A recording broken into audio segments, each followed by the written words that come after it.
Here we go. We've been given two functions, the f function and the g function. We want to find their composition, and then after we find the composition, we want to find the domain of the composition.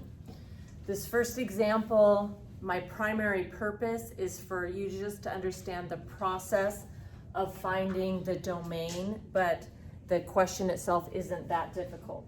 Okay, so for f comp g of x, that means the same thing as f of g of x.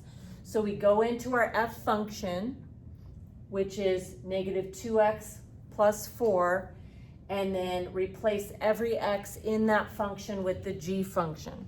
Okay, so I'm jotting down the f function, negative 2x plus 4, and replacing the x in this with the g function, which is negative x squared plus 5x. Simplify just a little bit. Let's distribute that through. Negative 2 times negative x squared is 2x squared. Negative 2 times 5x is negative 5x. Bring down the plus 4. And here is the answer to f composition g of x. Okay, now finding the domain of the composition is a two-step process.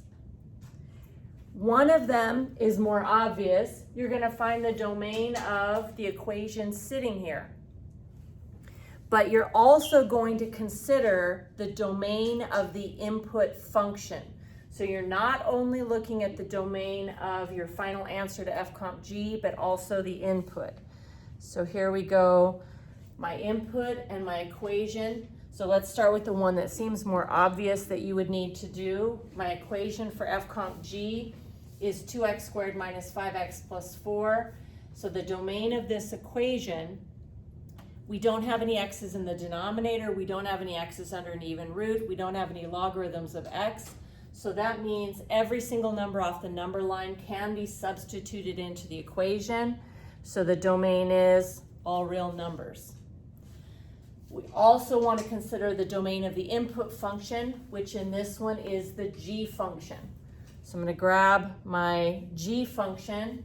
We ask ourselves that series of questions again. Any x's in the denominator, x's under an even root, logarithms of x, all of those questions, the answer is no. So that means every single number off the number line can be substituted into the input function. So merging the two of these, this one says every number works, this one says every number works. So merging the two of those, we have negative infinity through infinity. If this one said don't use 5 and this one says don't use 4, then we would not use both 4 and 5. Okay, so here's an extra example. A couple of functions here. And I would like to first find their composition. So f comp g of x, like that, means go to my f function and every place I see an x in the f function, replace it with the entire g function. So f of x is x squared minus 1. Replace the x in the f function with the entire g function, which is the square root of x minus 4. Simplifying, square root of x minus 4 times square root of x minus 4 is x minus 4. And then bring down the minus 1. Negative 4 minus 1 is negative 5. So f composition g of x is x minus 5.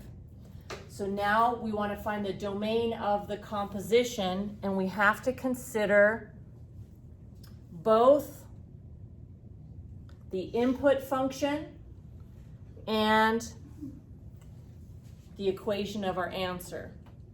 So if I find the domain of the equation of our answer, the equation f comp g of x we just found is x minus 5. And the domain, we don't have any x's in the denominator, no x's under an even root, no logarithms of x. So every single number off the number line can be substituted into this equation with no issues. So the domain of this equation is all real numbers. But the extra step when it's compositions is not just the domain of the resulting equation, but the domain of the input function. And the input function in this problem is g of x.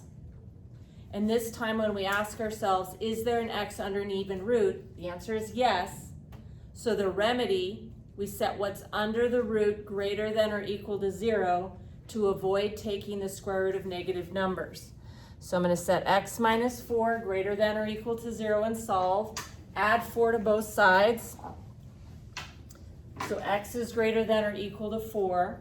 So the numbers I can plug into the g function are the numbers 4 and bigger. The numbers that I can plug into y equals x minus 5 is any number. If we merge both of these, merging both of these, making them both happy, we're only going to use numbers 4 and larger, 4 through infinity. So you're tempted to find the composition and then only find the domain of that resulting equation, but the extra step is you have to find the domain of the input function and then put the two of them together.